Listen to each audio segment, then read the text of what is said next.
Como me tornei desempregado como engenheiro de software e o que eu aprendi.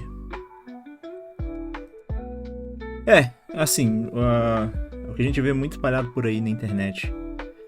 São muitos vídeos falando só o lado bom, né? Tem muita vaga, tem muito isso, tem muito aquilo. Aprende esse tech e tal. Se você não sabe inglês, não tá trabalhando pra gringa, você tá deixando dinheiro na mesa.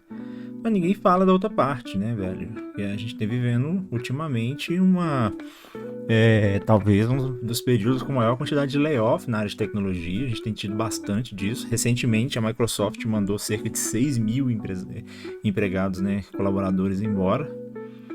E muito pouca gente fala sobre isso. Pode parecer um papo meio motivacional, mas mesmo quando você está desempregado, você pode aprender coisas novas, né? Isso pode trazer alguma lição. Então, vamos ver aqui o que o nosso amigo tem a dizer. Esse post foi escrito em 4 de dezembro do senhor Derek Austin. Ser desenvolvedor é uma profissão criativa e bem remunerada, que pode até ser divertida, mas também não deixa de ser um emprego. Aqui está o que você precisa saber. E de fato, né, cara, apesar de ser desenvolvedor, ser um programador, um engenheiro de software, também está muito relacionado ao estilo de vida, eu pelo menos acredito nisso, ainda é um emprego, né? Ok, se você estiver desempregado, você vai deixar de ser engenheiro de software, programador? Não, você vai continuar sendo. Mas a posição em si continua lá, né? Sempre me lembrarei de quando fiquei desempregado como desenvolvedor. A vida tinha acontecido e eu não tinha tido tempo para programar ultimamente. Isso não parecia ser grande coisa, já que eu programava profissionalmente desde 2004. Na época, eu trabalhava de 45 a 50 horas por semana no meu emprego de fisioterapia em tempo integral, além de mais de 5 horas todos os fins de semana como super anfitrião do Airbnb. Ele trabalhava com fisioterapia em tempo integral? Ironicamente, foi no Airbnb que me deixou animado para programar novamente. A experiência do usuário foi incrível, tanto web quanto no aplicativo para Android. Então, em 2019, quando senti que havia conquistado tudo o que sempre quis na minha carreira em medicina esportiva, aprendi sobre React 16.8 com hooks. Ele era um cara que trabalhava com fisioterapia, né, e resolveu aprender a programar. Esta parecia uma maneira muito melhor de criar aplicativos dinâmicos que as que existiam antes: ASP, PHP, WordPress, Drupal, jQuery, Angular, etc. Em poucos meses eu era um especialista em React com 50 artigos publicados no meu blog. E isso é o que me rendeu um emprego remoto como desenvolvedor. Um ponto importante que muita gente ignora quando a gente fala sobre produzir algo, e muita gente não entende, né? Muita gente acha que você só vai produzir algo se você programar. Óbvio, programar é importante, não dá para você só simplesmente escrever artigos. Mas escrever artigos reportando ali de certa forma o seu aprendizado é uma excelente forma de você produzir conteúdo e se mostrar até um grande conhecedor daquele assunto indeterminado. O cara começou a escrever uns artigos sobre React e pronto, foi um especialista. Foi considerado um especialista, né? Em poucos meses, ele não especifica quantos, poucos meses, pode ser 6, pode ser 1 ano. Mas essa é uma forma muito interessante. Inclusive eu escrevi muitos artigos para um blog que eu tinha no início. Eu escrevi artigos sobre WordPress, eu escrevi artigos sobre Laravel, eu escrevi artigos sobre CodeIgniter. Então é uma excelente forma de você documentar o seu aprendizado e de reforçar ele também, entendeu? Então às vezes você não quer aprende a programar, aprende a fazer alguma coisa, né? Produza essa alguma coisa, utiliza um hook diferente, vai lá e escreve um artigo documentando o que você aprendeu. Eu acho isso uma forma excelente de aprender. Poucos programadores falam sobre isso, sobre a importância de você criar conteúdo também. Pode fazer muita diferença. As coisas pareciam ótimas, exceto pelo pequeno problema que eu estava completamente sobrecarregado, com o emprego de meio período como fisioterapeuta e o trabalho como figurante na TV. Aí o nosso amigo não tá sabendo muito bem, né, definir prioridades, né? Aí o cara, figurante na televisão, fisioterapeuta, programador, é meio complicado conciliar tudo isso, né? Foi quando eu tomei a decisão de ficar desempregado. Como me tornei desempregado como desenvolvedor de software? Lembro que não estava dormindo muito e estava no set de The Good Lord Bird, estrelado por Ethan Hawke. Olha, trabalhando numa série boa, uma série importante, desde aquela manhã. Recebi inesperadamente uma notícia de que a clínica em que eu trabalhava a meio período precisava de cobertura ainda maior do que os mais de 20 dias que eles me prometeram. Não era muito tempo, mas eu não estava totalmente satisfeito com o baixo salário do meu emprego como desenvolvedor. E já estava tendo dificuldades para encaixar as horas. Não é para menos, né? Como eu tinha que cobrir o mês inteiro na clínica de fisioterapia durante a licença maternidade do chefe, além de tempo no set, algo tinha que acontecer. Eu trabalhava profissionalmente como desenvolvedor web desde 2004 e tinha mais de 5 anos de experiência profissional em tempo integral, então não estava preocupado. Eu estava errado. Depois de vários dias no set da semana seguinte, além de fazer alguns turnos inesperados em uma clínica de fisioterapia extremamente movimentada, eu estava exausto. Deixei o emprego de desenvolvedor remoto, pois ele pagava menos das 3 opções, então fiquei em casa, trabalhando no meu blog, esperando os próximos turnos de trabalho. É um post meio estranho nesse sentido, né? Assim, isso é uma coisa que eu costumo fazer, até para explicar essa parte. Eu costumo pegar textos, eu leio ali uma introdução, só para entender sobre o que se trata, para ver se tem algum fit com o conteúdo que a gente quer passar, mas o restante do texto a gente lê junto. Então, tô conhecendo esse cara junto com vocês aqui. O mês seguinte chegou e passou, sem que eu conseguisse nenhum turno de trabalho. Falei com meu chefe e ele me disse que já tinha cobertura. Espera, o quê? Entrei naquela empresa com a promessa de mais de 20 turnos nos próximos 3 meses e agora o chefe estava dizendo que a sua licença paternidade já havia acabado? Esse tipo de comportamento desonesto e do tipo, você tem sorte de trabalhar aqui, foi exatamente o motivo pelo qual decidi deixar o trabalho de tempo integral como técnico. Então fiquei surpreso. Não fiquei surpreso, fiquei simplesmente decepcionado. Mas eu estava otimista. Já estava me divertindo dominando React e escrevendo sobre ele no meu blog. Meus artigos e conhecimento eram ótimos, então não me preocupei. Mas eu deveria ter ficado preocupado. Assim, eu vejo com o lance de ser desenvolvedor algo muito relacionado à consistência, né? Você pode até conseguir um trabalho de meio período, às vezes até num nível de senioridade menor e trabalhando, mas esse trabalho de desenvolvedor ele precisa demonstrar algum tipo de evolução. Se esse trabalho não começa a não demonstrar evolução, eu acho que até os recrutadores começam a ficar meio preocupados, entendeu? Então, no caso dele, ele abandona, e tudo bem, eu acho, não tô aqui para julgar a escolha, mas ele abandona o trabalho de desenvolvedor e fica um tempo dedicado na clínica e em atuação. Que são duas coisas que nada tem a ver com programação. Assim, por exemplo, se ele resolve abandonar a atuação, fica um tempão e depois resolve voltar, eu acho que quem fosse fazer um processo seletivo ficaria um pouco mais cismado, né? Então, assim, eu vejo dessa forma. Eu acho que se você vai fazer alguma coisa, você tem que fazer essa coisa com consistência. Você até pode ter duas profissões. Poderia ser fisioterapeuta e programador, e vice-versa. Mas eu acho que o maior risco de você ter mais de um trabalho é a falta de consistência. Mas de um trabalho eu digo em profissões completamente diferentes, né? Não complementares, principalmente. Para os desenvolvedores, o raio normalmente não cai 2 vezes. Terminei o set depois de cerca de 12 dias e estava nesse estranho limbo de você mentiu para mim com a clínica, mas ainda precisava de renda para a minha hipoteca. Tentei me concentrar em escrever artigos técnicos para o meu blog, mas já tinha avançado além do básico para tópicos avançados que eram menos populares. Você vê, ele consegue o trabalho como desenvolvedor React remoto, mas nitidamente, quando ele fala que ele já tinha avançado do básico, me parece que ele estava trabalhando numa posição de júnior. Então, e tudo bem, eu acho que é isso mesmo.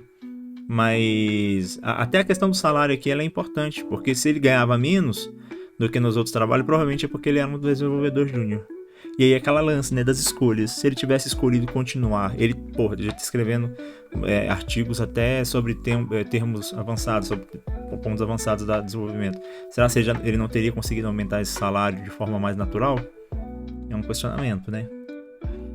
Eu havia encerrado meu relacionamento de 1 década com meu principal cliente de consultoria cerca de 2 anos antes para me concentrar no trabalho de fisioterapia em tempo integral. O Airbnb sempre foi uma ótima ideia, mas era uma distração constante. Uma limpeza interminável da casa inteira para eu não encontrar um emprego.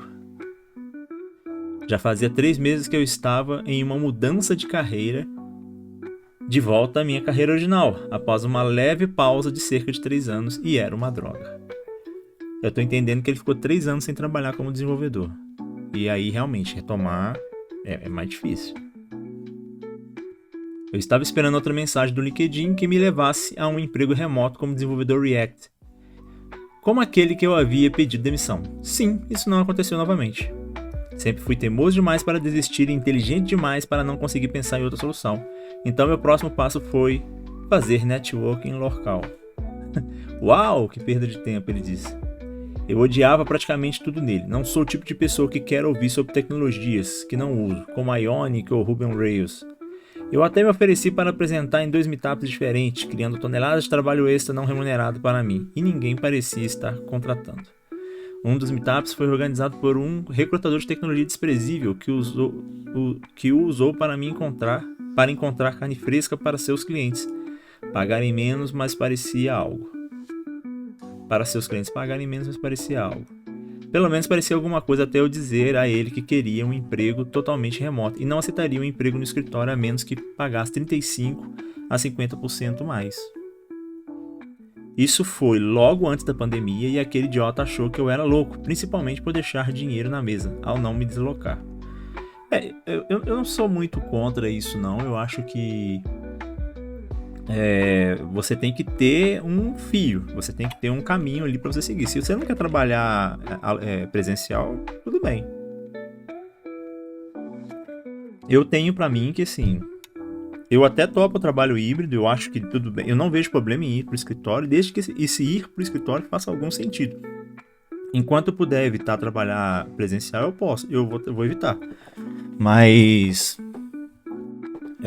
se fizer sentido ir pro escritório, também não vejo problema. Porque a gente tem demonizado também bastante essa coisa de ir pro escritório, por ser algo um pouco mais por ser dispensável mesmo, assim, por não ser algo tão importante. Mas, cara, a verdade é que você ir para um escritório para ter um momento de troca com seus pares, conversar com eles, tentar, tirar alguma coisa disso, aprendizado principalmente, é excelente, é uma excelente ideia. O problema é que muitas das vezes você está indo para o escritório hoje em dia para fazer reunião no Zoom, no Meetings, no Slack. E aí, cara, eu acho que não vale a pena. Se for para fazer reunião remotamente, fica em casa. A gente faz reunião remota de casa. Eu tenho todo o equipamento e a estrutura necessária para isso, entendeu? O meu ponto de vista é esse, pelo menos. Mas longe de mim demonizar o trabalho presencial. Eu acho que em determinadas áreas, eu acho que faz total sentido. Por outro lado, ele era do tipo de cara que diz: não tem vaga para meu SUV no centro. O estereótipo do recrutador de tecnologia que diz: vou até seu escritório para bater um papo. O ano novo mais deprimente da minha vida chegou e passou. Então, no início de janeiro percebi, eu estava desempregado como desenvolvedor de software. Não, aqui eu vou discordar um pouco do nosso amigo escritor, porque ele não estava desempregado como desenvolvedor de software, ele estava desempregado. Ele estava desempregado como ator, como fisioterapeuta e como desenvolvedor. Ele estava desempregado. E muito disso é por causa da escolha. Eu imagino que se ele tivesse continuado no trabalho, pegado mais experiência, feito um trabalho mais consistente como desenvolvedor, principalmente falando de época de pandemia, eu acho muito difícil que ele estivesse desempregado. O período da pandemia vai entrar para a história. Muitos dos programadores que viveram daqui a 10, 20 anos vão lembrar do período da pandemia como a época da loucura. As empresas estavam contratando, eles não queriam saber se você tinha a senioridade maior ou menor. Eles queriam contratar qualquer pessoa para fazer qualquer trabalho. Entendeu? Então, tinha uma noção de React, você ia ser contratado. Durante a pandemia, foi o período que mais houveram novos contratos no setor de TI. Sim, não é difícil de afirmar isso, tá, pessoal? Se você ver qualquer vídeo de qualquer pessoa de tecnologia, essas pessoas vão afirmar a mesma coisa. Isso me deixou desempregado como desenvolvedor de software. Vamos discutir o que significa ser empregável em uma função de desenvolvedor nos Estados Unidos. Você precisa de autorização de trabalho, experiência de trabalho e fluência em inglês. Você precisará de autorização de trabalho nos Estados Unidos se quiser ganhar mais de $100 mil por ano, já que a maioria dos desenvolvedores sêniores fora dos Estados Unidos ganha muito menos que esse valor. Sou cidadão americano, então eu tinha autorização.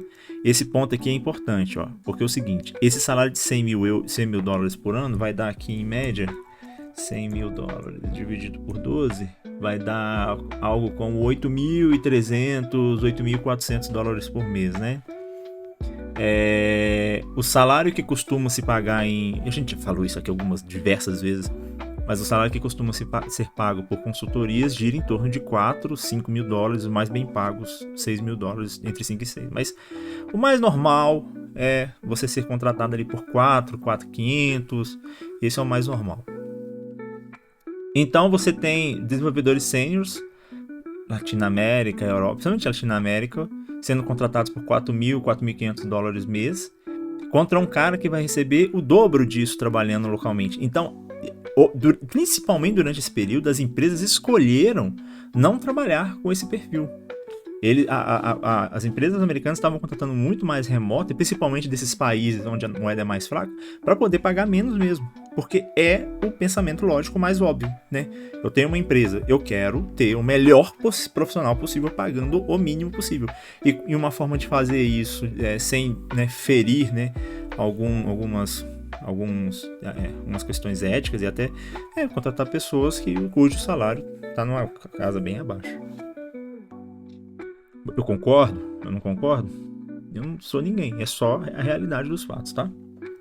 Se você deseja trabalhar nos Estados Unidos ou para uma empresa americana como desenvolvedor, você precisará falar inglês, bem inglês, já que habilidades de comunicação verbal e escrita são importantes. Esse não era o meu problema, porque ele era americano, e sim, se você trabalhar... isso é uma outra falha. Eu vejo muita gente falando no Instagram, por exemplo, que não precisa saber inglês. Você não precisa ter um nível de inglês nativo. Você precisa saber falar inglês, tá? Você precisa ser bom de comunicação, você precisa ser bom de escrita, de fala, você precisa conseguir transpassar suas ideias de forma clara e objetiva, tá? Você precisará de alguma experiência de trabalho como desenvolvedor de software profissional, de preferência em qualquer tipo de antecedentes criminais ou longos períodos sem trabalhar como programador. Ops, eu realmente estraguei tudo. É exatamente o meu ponto. Porque é o lance, se você fica muito tempo sem trabalhar na área, você perde consistência. Então, se você não for um cara que vai criando produtos próprios, se você não tiver uma boa desculpa para não ter sua carteira, desculpa entre aspas, né? Para não ter, por exemplo, um contrato, você não ter exercido a profissão profissionalmente, você tem que ter um projeto próprio, alguma coisa que justifique isso. Caso contrário, você ficou desatualizado. A primeira linha de raciocínio que vai vir a respeito dessa questão de você ficar um longo tempo sem trabalhar, isso desatualizou. Você já não... você vai ter que correr um caminho aqui para poder se atualizar de novo, né? Acho que esse é o primeiro ponto. O networking não levou a lugar nenhum, embora parecesse que um emprego local com deslocamento diário estava logo ali na esquina, depois de alguns novos conhecidos.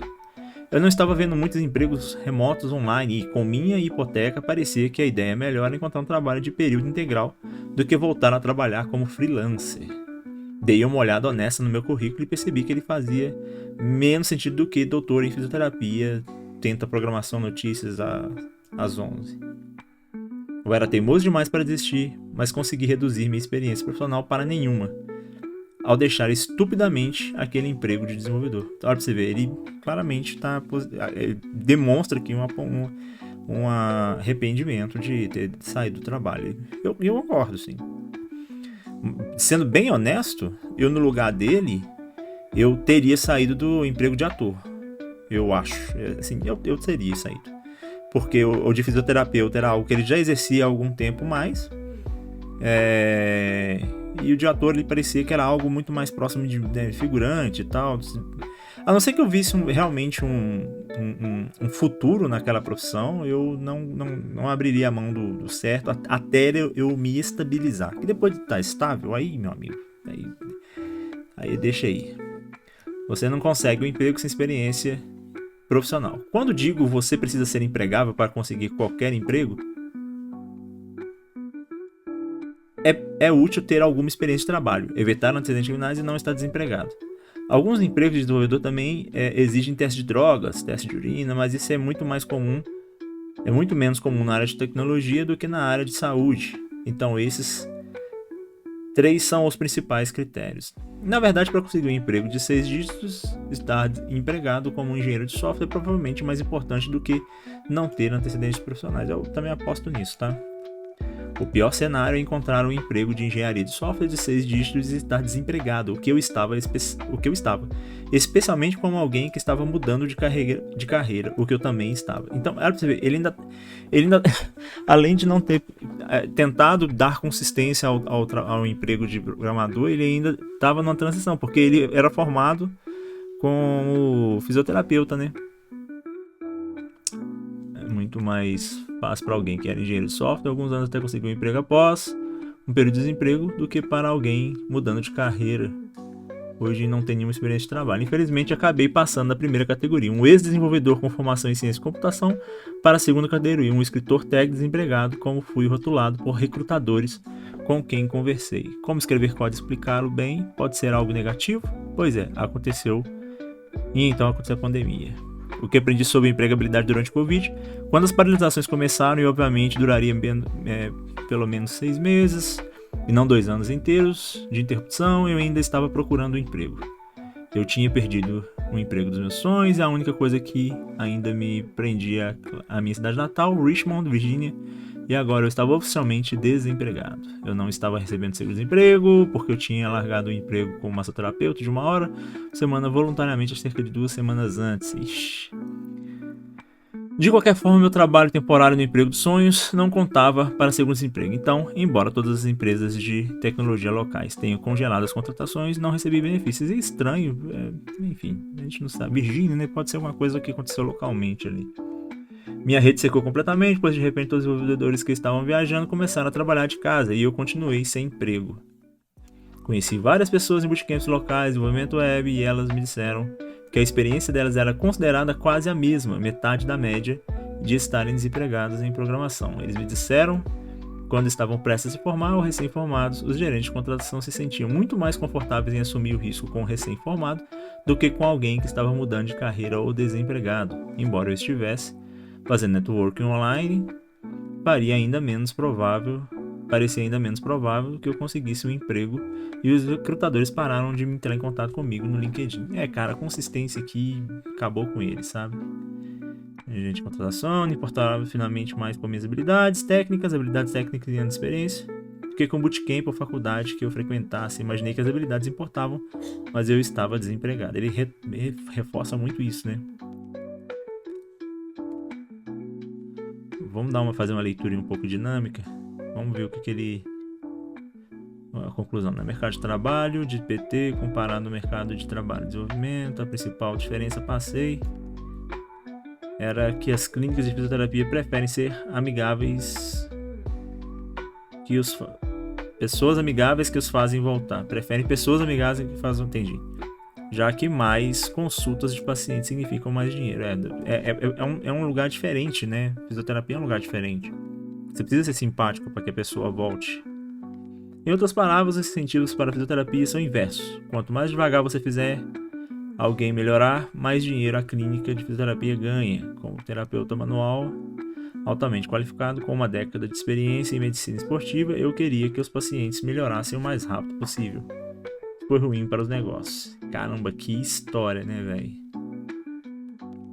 Eu não consegui imaginar que houvesse preconceito contra quem muda de carreira mesmo, mas sempre tem, né? No entanto, não fui contratado com o cargo certo, o que significa que qualquer pessoa que lesse meu currículo por 10 segundos não encontraria engenheiro de software. Sim, Eu fui um desenvolvedor React sênior por alguns meses e causei impacto durante esse tempo, mas no momento eu estava desempregado. É engraçado ele falar que foi desenvolvedor React sênior, né? Enfim, pior ainda. Eu não tinha um portfólio, um site profissional ou mesmo algumas referências profissionais. Eles estavam bravos porque eu tinha largado aquele emprego. Ops. Eu estava completamente ferrado. Concluído. Essa aqui é a parte que a gente precisa. Como me tornei empregável de novo. No final, eu só precisava estar apto a trabalhar em um trabalho remoto de desenvolvimento. Autorizado a trabalhar sem antecedentes criminais, sem seguro-desemprego e fluente em inglês. Em vez de ficar na defensiva ou confuso quando as pessoas que pensavam que estavam me fazendo um favor diziam eu não era um desenvolvedor, eu segui em frente. Continuei trabalhando como freelancer, o que me deu bastante material para discutir em entrevistas técnicas, e sempre foi, sem dúvida, uma experiência de trabalho no mundo real.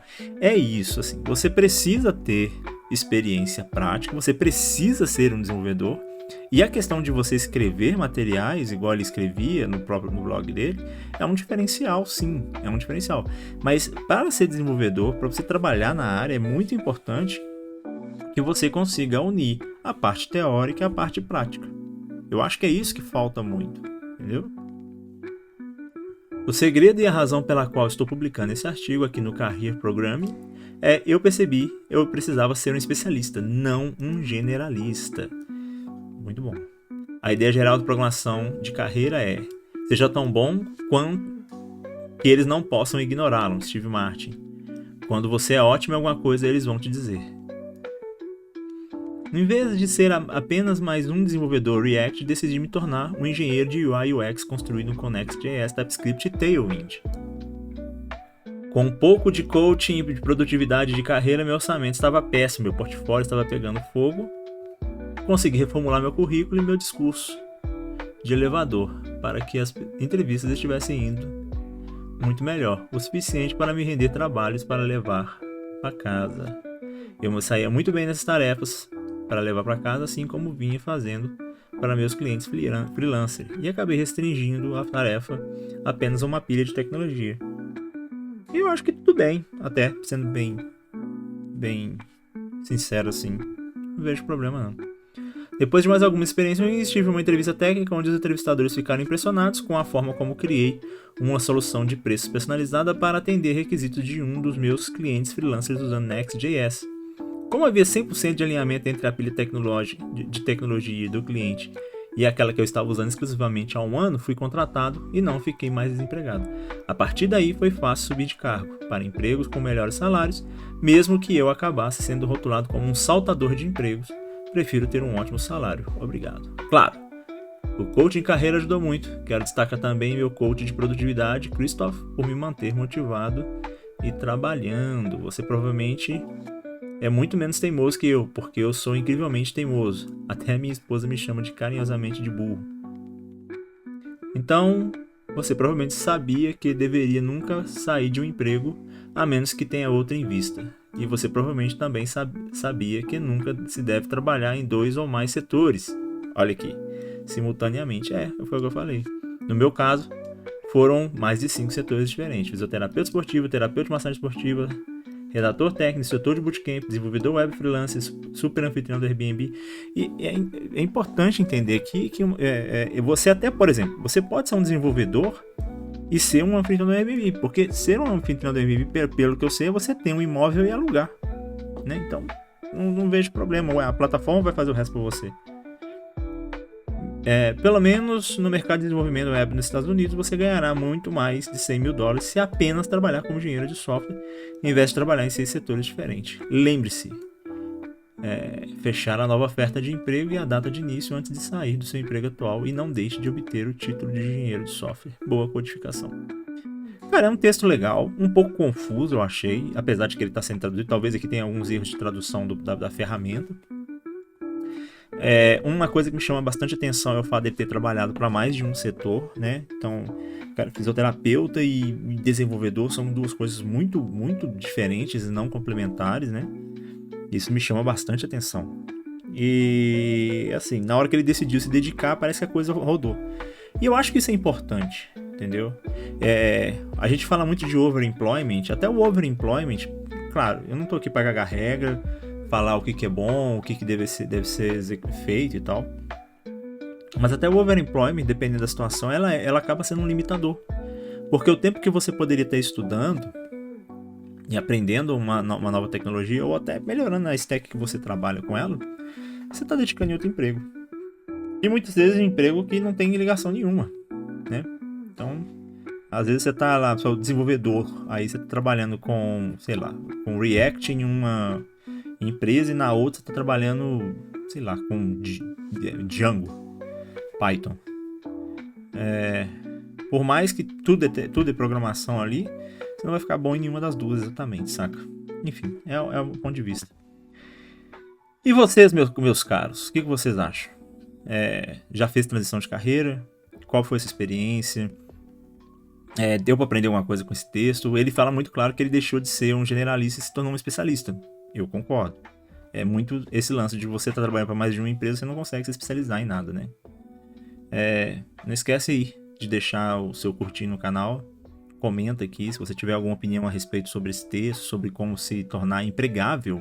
Olha, é uma boa essa até. Como se tornar empregável na área de TI. Deixa seu curtir, deixa um comentário aí para ajudar no engajamento. E não se esqueça de se inscrever no canal. Até mais.